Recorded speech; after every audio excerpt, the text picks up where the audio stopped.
This is the face of a man who has completely checked out.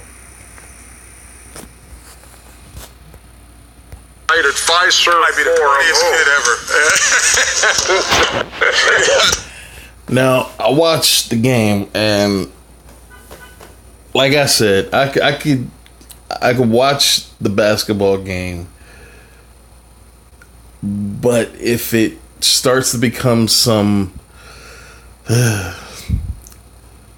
overwhelming bullshit, I usually turn any game off. It doesn't matter who's playing. It doesn't matter what game it is. NBA Finals, regular season game, playoffs. I usually turn it off. I don't know. My tolerance for watching basketball is as entertained.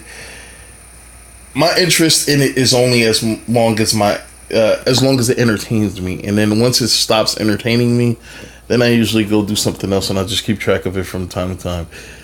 I watched 5 minutes of the game, and I couldn't finish it. It just looked like it really looked like they quit out there. Milwaukee did whatever they wanted to do, and I knew this was going to happen, and I hoped it happened like this, because now it's time for them to move on. All right, so this is a rundown of what I think this offseason should be like. All right, we have Robert Williams on the team, who is a true center, not Al Horford. Al Horford is an undersized power forward and an oversized small forward. Real shit. He does not have the athletic ability. He does not have the size to play the center position. And I've always felt this. I felt this way when he was in Atlanta. And I thought that he was just some oversized small forward. And maybe that's why he couldn't stay healthy, because his body was just so... For his body to be as short as he was, his body type was just so big. And maybe that was the reason why he couldn't stay healthy in Atlanta. And maybe he slimmed down some, because he did look bigger in Atlanta, and it looked like he slimmed down a little bit being in Boston. But that game was terrible. I mean, it was the worst basketball game I've ever seen in my life. I've never seen a basketball game where a team so talented just completely cave in a pivotal must-win game. A lot of times you'll see teams that are not that talented give their best, even though their best doesn't look like shit. They will still give their best. This team quit on the court, and you could just tell they didn't care anymore. And once the game started going, you could just tell that they were done. They checked out. And Kyrie, before the game, looked like he just checked out. Hey, God, come on, Tiger Joe. What's wrong with you? Come on, man. Give me that. I got the new Tiger Joe. I'm going to skip through this because I just want to get to where they start talking. Because a lot of what I've been saying for fucking months is what they say. This team has a lot of issues. This team has a lot of baggage. They need to fix the baggage. That means get rid of Kyrie or just let him leave. And then possibly getting rid of Al Horford. That's if you can't move him over to the power forward. You might just need to get rid of him altogether. He's getting paid way too much for him not to be as effective as he would need to be. So you possibly get rid of him or trade him. You save some money. You possibly get some assets back, because Al Horford is still a serviceable player. And a team like Houston could use a guy like Al Horford. You're talking about a guy who could defend. He doesn't have size, but he can also hit three-pointers. If you leave him alone for a second, it ups his chances of hitting the three-point shot, which is good to have, with a guy that can defend and, not really rebound, but he's a good player. I'm just going to put it that way. But we have 3 first-round picks coming up. I don't know how good they'll be. I believe our lowest pick would be the Grizzlies. That's if they're in the top 5. I don't think we get that pick. I don't really. This is why I hate protected picks, because I don't know how they work most of the time. Sometimes if you trade for a protected pick 1 year, depending on how long the pick will stay yours, you're supposed to have a greater odds of getting a pick year after year until you eventually get the pick. Or if, I think it runs out after. The way they do draft picks are so fucking confusing. I mean, we have 3 first-round picks. Memphis, the Clippers. I believe we also have the Lakers pick. And Sacramento. I believe we have the Lakers pick because I believe Philly had the pick. They traded it to us when we traded our first-round pick last year. And if that pick landed in a certain spot, Philly would keep it, and they'll give us the Lakers pick this year. That's how it worked, or that was how it was supposed to work. I'll see once the draft gets close and, once the lottery happens. But we're supposed to have at least 3 lottery picks or 3 first-round picks. Could be more. I don't know. I'm tired of fucking trying to figure it out. But we need to use those picks to either move to get somebody, or we need to beef up the big man position. And this is why I hate positionless basketball, because for those who are lucky enough to get size appropriate guys at the center position that can also like Joel Embiid or DeMarcus Cousins, for guys like that, if you're lucky to get a guy like that, great for you. But if you're not, that's a really tough position to fill. And we have Robert Williams. He's not really a 3-point shooter, but I mean, he's a rim protector and he's a rebounder and he's a low post defender. Don't know much about him being able to score in a post, but I do know he can provide some level of defense. He should have been in the starting lineup from the beginning of the year. You get him in there, you move Al Horford over to the power forward position, and you let Williams play. Like, Brad Stevens did such a terrible fucking job managing his team this year. And I said, if they don't hash this shit out by the All-Star break, this shit will carry over into the fucking playoffs, and it would affect the results of the fucking playoffs. He needed to get this shit done at the All-Star break. And he didn't. He just let the shit sit there. He did a bad job managing this team. So, I'm just going to watch what they have to say. 91. The Bucks. Ain't nothing tight about your engine. Now the best record in the postseason at 8-1. 7 of those wins by double digits. And here is Coach Bud. Skip all that shit. We are. That this is, do what humans beings. Oh, God. Let's see if we get anything new on that or more. Skip all this shit. It was. I don't want to hear Heard about expectations. Brad Stevens saying, "Hey, look, I'll take responsibility," and that kind of. I appreciate Brad taking responsibility. I didn't like the fact that he said we didn't meet outside expectations.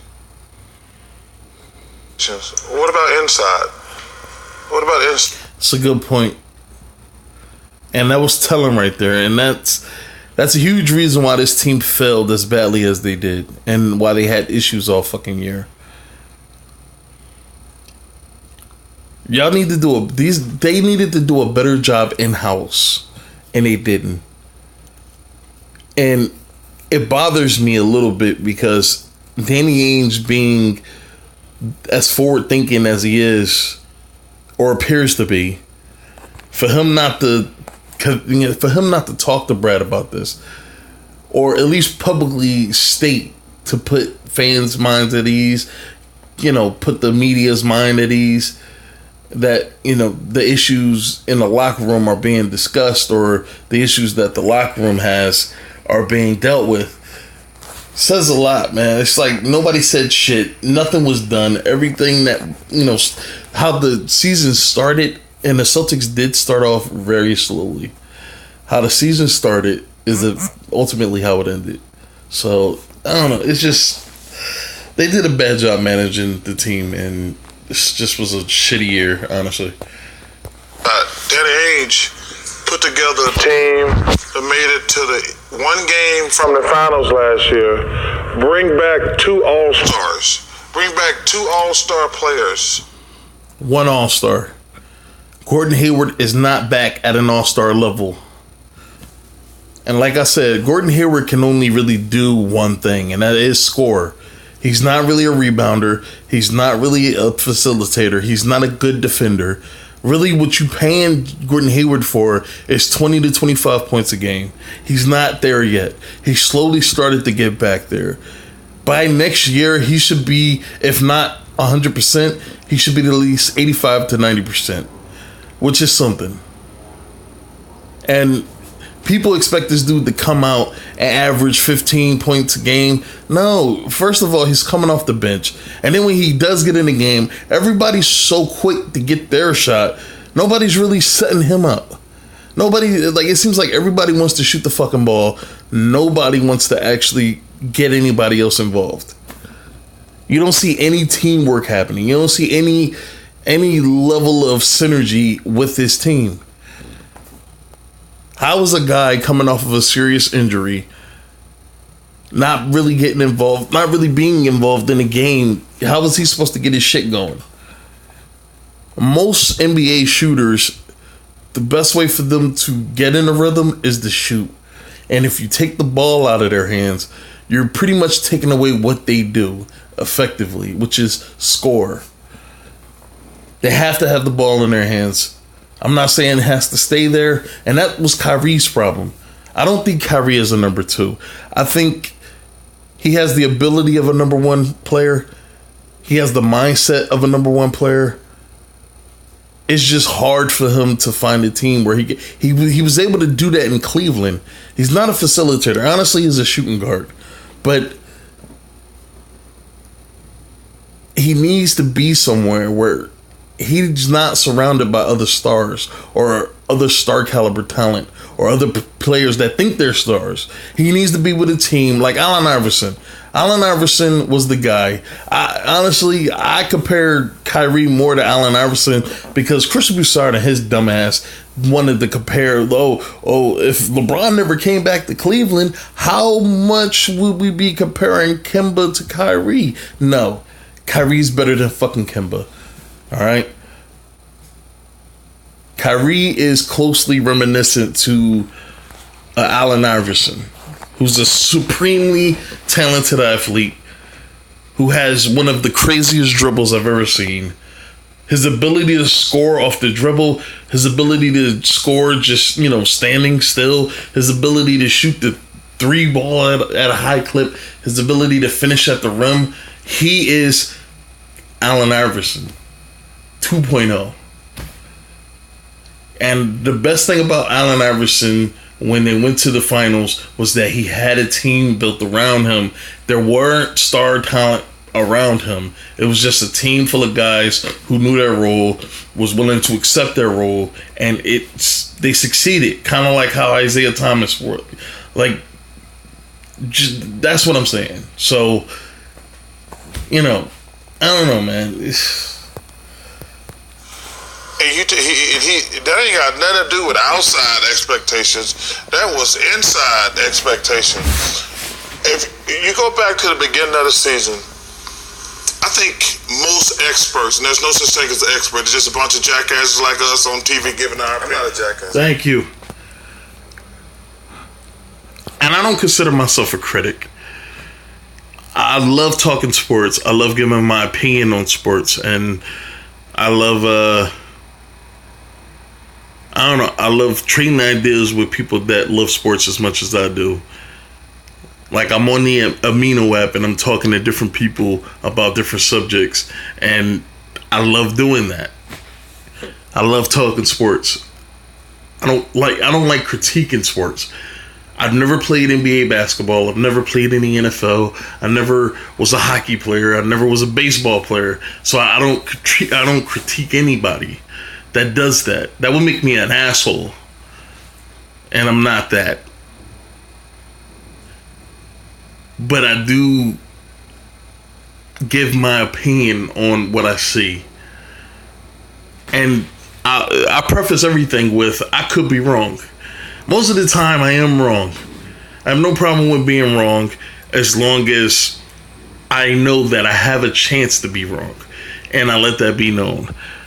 But a lot of people, man, they pride themselves on being critics. They pride themselves on being like these fucking judge figures, and they're really not. And that's all these motherfucking analysts and experts and critics, and that's all they are assholes. Most of them never played a professional sport in their life. Most of them never played in college. Most of them probably never played at the fucking playground. Like, seriously. I mean, any dickhead could jump on a court and dribble a basketball by themselves and shoot the ball 1 or 2 times. And it was like, I suck so bad. And then that's it. They just don't play anymore. Anybody can do that. But, like, playing serious competition, serious competitive sports, I don't think any of them has really, I'm not going to say any of them. I don't think most of them have.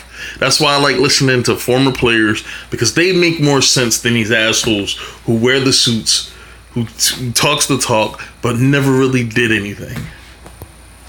Well, you're just an ass. But I think most people pick the Boston Celtics to win the Eastern Conference. Without question. And they've been awful all year. Awful's a little harsh, don't you? No, they were awful all fucking year. And I said it. They have been terrible since the start of the season. The only reason why they won as many games as they did is because they're just that talented. And this is the problem. They had chemistry issues all season, but a lot of it was alleviated because they could still win games.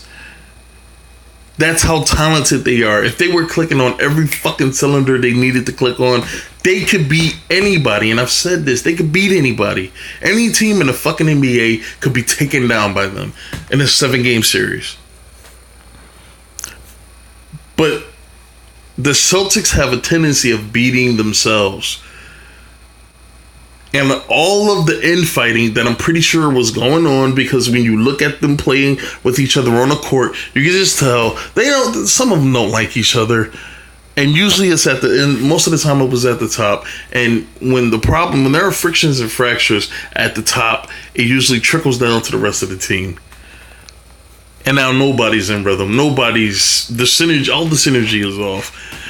And that's why when I watch Boston play, when Kyrie went down at the end of the regular season, and you would watch some of the players play, I mean, you'll watch them play, they look more cohesive. Even with Gordon Hayward coming off, they just look so much more cohesive. That's why I said Brad Stevens' system works. It does work. Kyrie is the problem.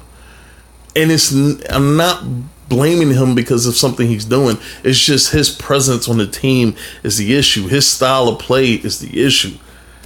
And he's been playing this way for years. And his style of play works. It just doesn't work in his system.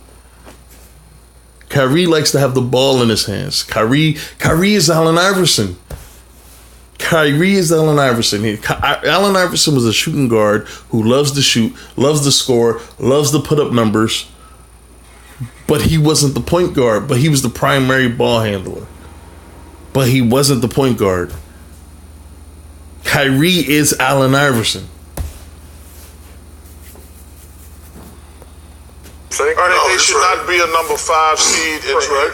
Ernie, with all the talent they got, they shouldn't be a number 5 seed in the playoffs. Come on, man. And the coach said 49 wins and a 4 seed. Which isn't shit compared to what they were supposed to be. They were a 2nd seed last year. Milwaukee was a 7th seed. But Milwaukee had Giannis Antetokounmpo. This is why I said last year that was a huge upset for the Celtics, because they had no Gordon Hayward, they had no Kyrie Irving. You were led by Terry Rozier, Jaylen Brown, and Jason Tatum. 2 sophomores and a rookie. Al Horford was the leader of the team, but the team was spearheaded by these young guys. And these young guys beat the shit out of Milwaukee.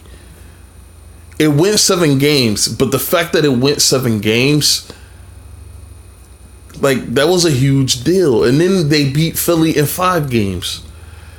And this is why I said, last year's team was better than this year's team. They were hungrier. They wanted it more. They were feisty. And also with Kyrie being out and not being a part of that could have drove a wedge in it as well into the team this year. because Kyrie wasn't there last year. And these young guys are looking at him like, nigga, we did a lot of damage in the playoffs without you. We can do this job without you. And Kyrie probably feels like, oh man, these young guys, they had a crazy amount of success. Like last year when he was doing interviews about the team's success, he didn't even look like he was fucking enthusiastic about it. Because he probably understood this is crucial. This is wartime. This is like the equivalent to a war. All right? And when you're on the front lines, the man standing next to you on both sides, they are probably going to be as close to you as anybody will ever be close to you. Even your own family. That builds bonds, man. Fighting with guys like that builds bonds, man. This is why Carson Wentz is having problems with the team now. Like, this is why Nick Foles was so much more respected by the team. And they fought for him. They played for him better because they went to war with this guy. They got the job done with him. And then that speaks volumes. And same problem with fucking Kyrie. This is why Kyrie needs to go. After they made it to the conference round and brought back 2 All-Stars, they said, this is ridiculous right here, Ernie. And the coach even said, Ernie, he said, you know, I've been the coach for a long time, but This is sad, man. This is sad. It looked like 2 guys out there are actually trying to get the ball back, and they're failing at it. And the other the other 3 guys are just standing around. In the most trying season, so that's just telling you there that everybody in the locker room was not on the same page. If they had any, this is also a microcosm. I hate using that big word because Shaq and Kenny don't know what I mean. Look at this. This is turning into Harlem Globetrotter basketball.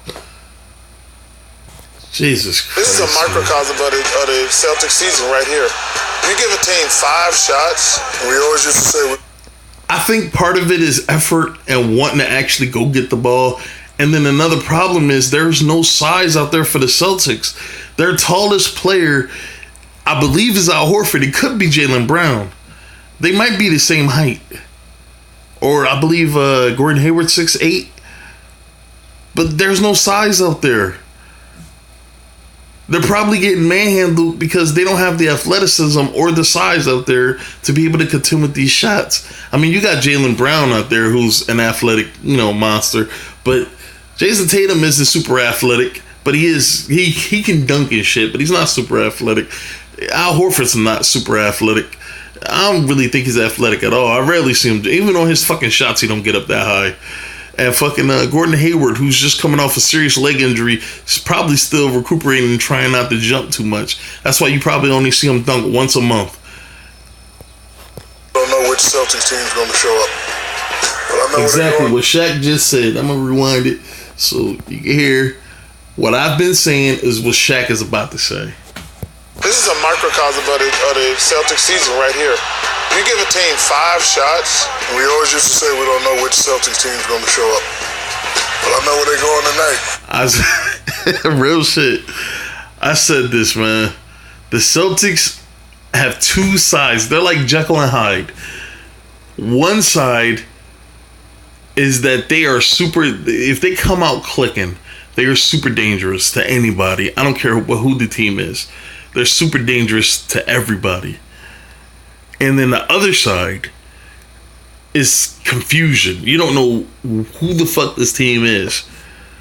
They play so bad, you're questioning what the fuck are any of you doing in the NBA. That's how ridiculous they play sometimes. And if you look at what they're doing right there, this is why. This is why I believe it. And this is why I said it. And I said this after game 1. It depends on who shows up. Either the Celtics will be dominant or they will play so bad it's laughable. You know what, Ernie, and I tell you what, it really pisses me off, to be honest with you. As a player. And look at that right there. Even after all the trickery is done, and you think the Celtics are about to come away with the ball, George Hill ends up with it. Eventually, the play is blown dead, but George Hill, it ends up in his hands. Like, this is so sad, man.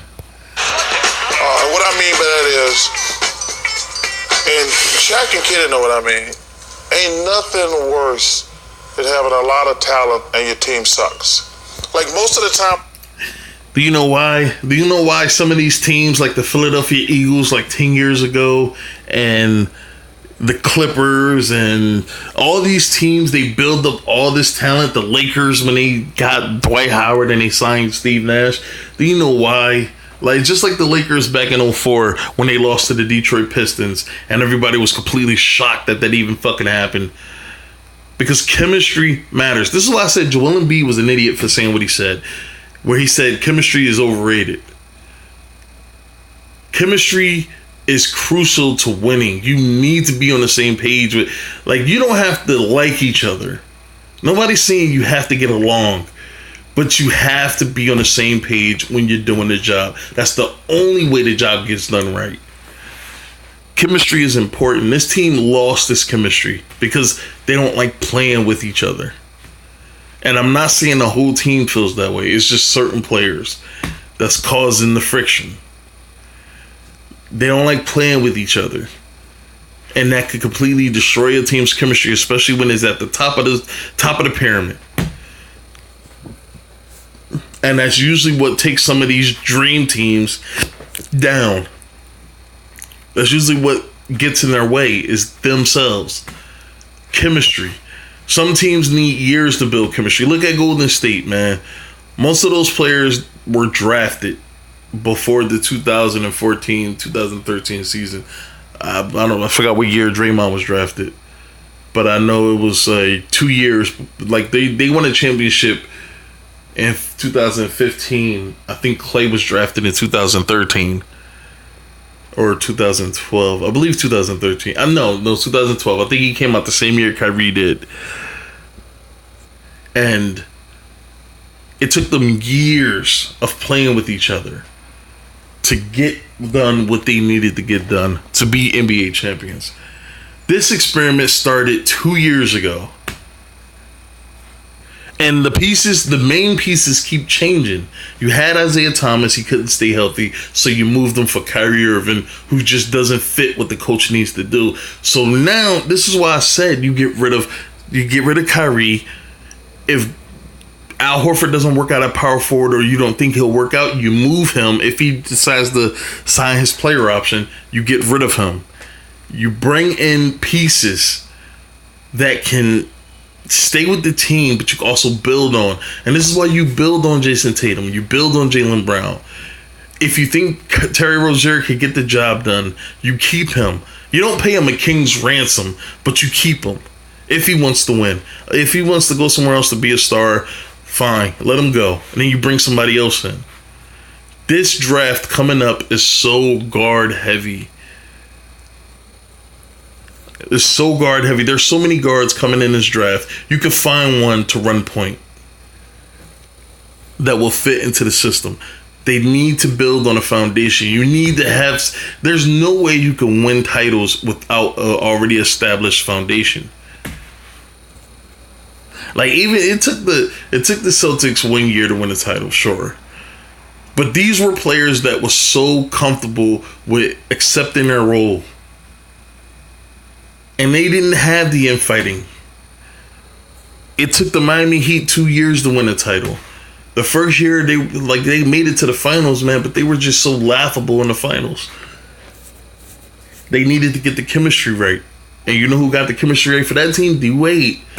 You need a veteran guy that knows, listen, I can see what the problem is. Whatever I can do to help fix it, that's what I'm going to do. And D-Wade is that kind of guy. And they started winning. I mean, chemistry is important, man. Even in life, with your family, friends. You don't want to be around somebody that you don't like, you can't talk to. That every time they make a joke, you want to punch them in the fucking face. Every time you say something, they want to stab you. Like, that is not the way relationships are supposed to work. Chemistry is very important. It's very important, man. You play in the NBA, you kill to have a good team. Am I right, Kenny? And when you have a good team and it don't work, it's the worst feeling in the world because there's teams out there like who work hard all the time, and the coach will be like, "I wish I had some players." And Celtics got plenty of players, and that was not. This was an awful.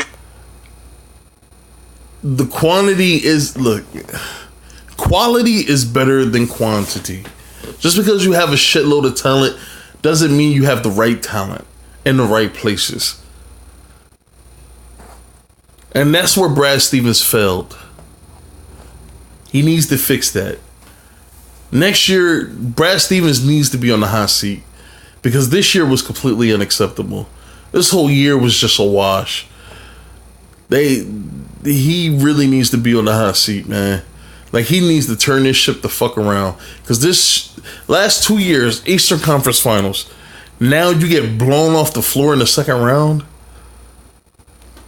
And you have your pieces back that everybody was banking on.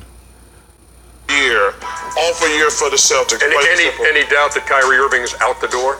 Well, he's gone. And if he's not gone and he wants to come back, fuck it. Let him go. And it's not, no disrespect to Kyrie, man. Like, he tried his best. And I still believe Kyrie has a leader in him. A basketball leader in him. Because he has the right mindset to be a basketball leader. But he needs to have a team for him. This team did not want him to be its leader. When your talented young guys are rejecting the leader you have in place for the team, that's a major red flag. Kyrie needs to go somewhere where his leadership and his ability to lead the team is accepted and is appreciated. That's why I say he needs to go to a team that doesn't have an already established star. That's why him with Jimmy Butler wouldn't work. Him with Kevin Durant wouldn't work. Him going back to LeBron would be fucking stupid. He needs to go somewhere where he can help build up a franchise. He's still 24, 25. All right, he's still a relatively young guy. Still probably got 10 years left on his career. Already an NBA champion. He just needs to establish himself as a main guy. That's still speculative. But I will speak on reality. I think the one thing that we're here for is to, you can hear people say on television, well, they don't look like they're getting along. Or they don't look like look at the way he's walking in the locker room. Look at the way he's sitting on the bench. They don't know. And honestly, we're here because we can read through all of that. And we can say what chemistry really is. And when you looked at the Celtics from start to finish, the chemistry, this is what wasn't there. From guys who've been in locker rooms with chemistry. And what that means is, I have a belief